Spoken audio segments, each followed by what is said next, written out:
Olá pessoal, hoje eu vou falar rapidamente aqui sobre esse curso que eu estou oferecendo no canal, que é gratuito, né, que fornece certificado inclusive.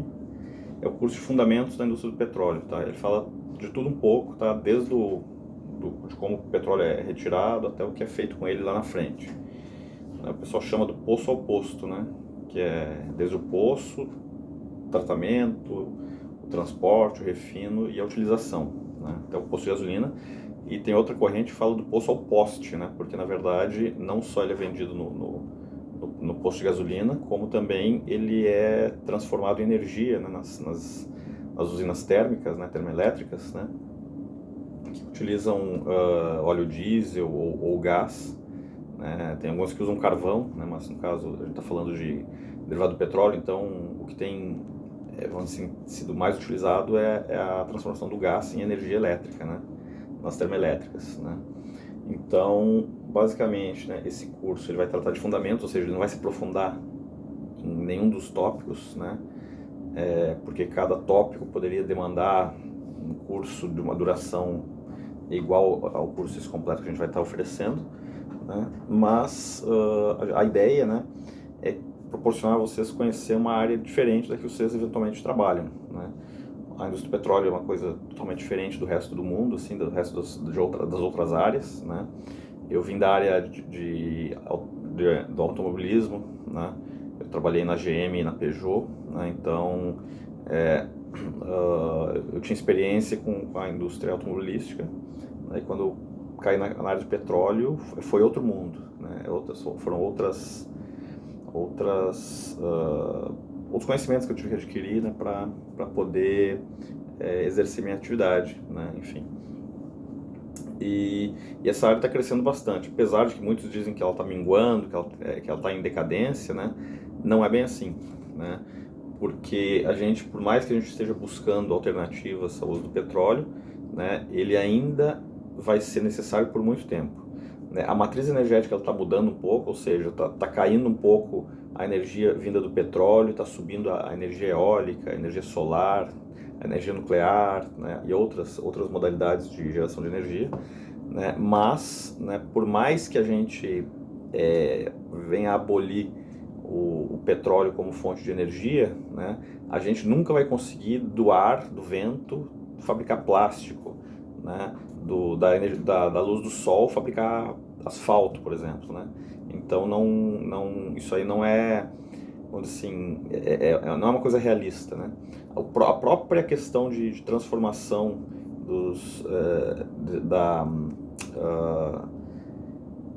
a transformação da matriz energética, né, do petróleo para a eletricidade, por exemplo, né?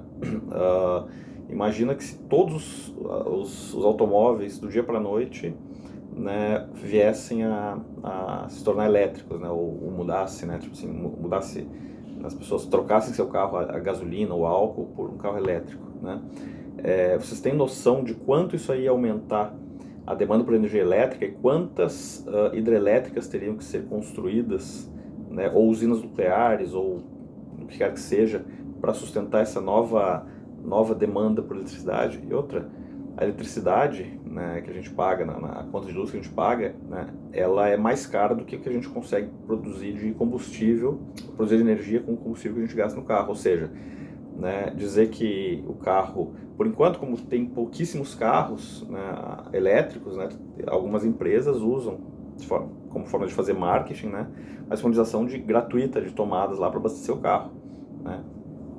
Agora pensa se eu tivesse, por exemplo, uma tomada na rua assim que eu pudesse ligar de graça o meu ar-condicionado de casa, por exemplo. E ele gasta muito menos do que um carro consome, né? Então, quer dizer, né, e ele tem um peso grande, um ar-condicionado, uma geladeira e tal, tem um peso grande na nossa conta de luz no final do mês, né? Então, dizer que agora eu tenho um carro elétrico, eu não gasto nada de gasolina, né, não é bem assim, né? Alguém está pagando essa conta por enquanto, né? Daqui a pouco vai se popularizar, vai se tornar mais o carro vai ser mais eficiente, vai gastar menos energia, né? E vai ter outras fontes que tendem a baratear, né, a produção de energia elétrica. Mas até chegar nesse ponto, né, a coisa vai não vai ser bem assim, enfim. Mas vamos lá. Então, né, é isso que a gente está falando aqui de que é uma indústria em crescimento, apesar do que tem se falado por aí, né? Que não tem muito futuro, o petróleo está em decadência e tal, né? O próprio pessoal que critica, e eu, na verdade, eu acredito que as coisas têm que ser feitas de forma sustentável, de forma a não demandar muito do meio ambiente, né? Para não degradar ele, para que a gente tenha um controle sobre as mudanças climáticas, etc., né? Então, mas mesmo assim, né, e as próprias companhias de petróleo também sabem disso, né, e as próprias companhias de petróleo estão se adaptando porque um dia, né, a participação do petróleo e não é muito breve, tá, pessoal? Isso aí é um pouco mais para frente, mas isso aí um dia vai reduzir essa participação e as próprias empresas de petróleo estão se adaptando a isso, né? Tanto que, por exemplo, a Petrobras investe em energia eólica, energia termoelétrica, né, em energias alternativas de uma maneira geral, né? Do hidrogênio, inclusive, né? Tem ônibus, né? No Rio de Janeiro tem ônibus movidos a hidrogênio, né?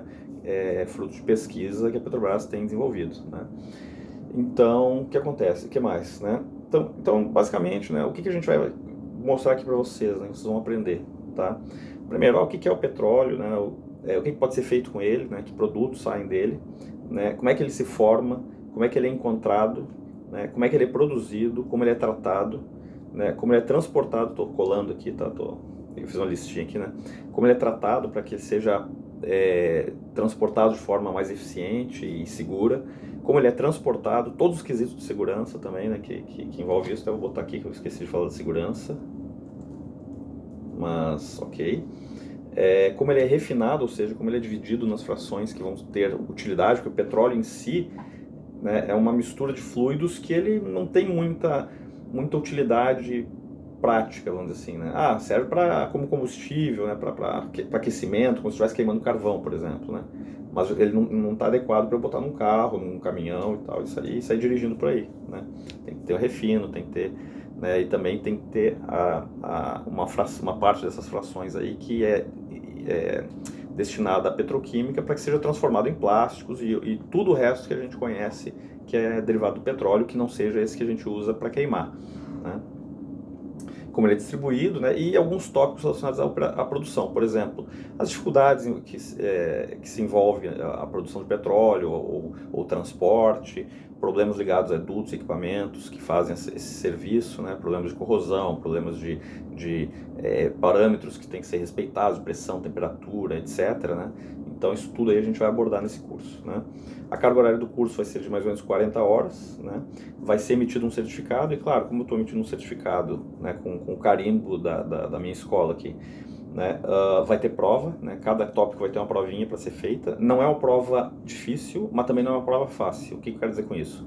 Se vocês assistirem a aula, vocês vão ter condições plenas lá de fazer, né, a prova e tirar a nota mínima necessária, que eu estipulei em 7, né, 70% de aproveitamento.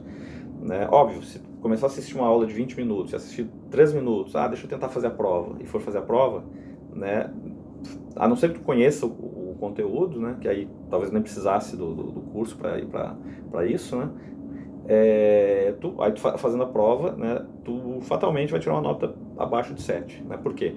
Porque eu vou falar coisas fáceis, mas que se tu não assistir aquilo ali, não tomar conhecimento daquela informação, provavelmente tu vai errar aquela questão, né? Então isso aí é o que eu acho que é razoável, porque eu também não, se eu estou emitindo um certificado que vocês fizeram um curso da minha escola pessoal, veja bem, é gratuito, não estou querendo vender nada aqui para vocês, tá?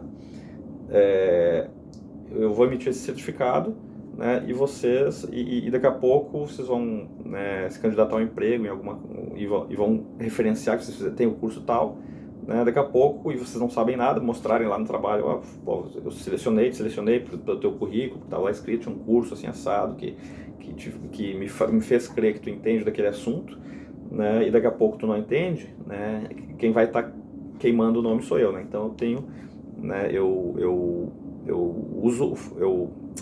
lanço mão da prerrogativa de emitir certificados somente para aqueles que passarem na minha prova, ok? Que não é difícil, tá, pessoal? Vocês podem depois colocar isso no currículo, né, de vocês, né,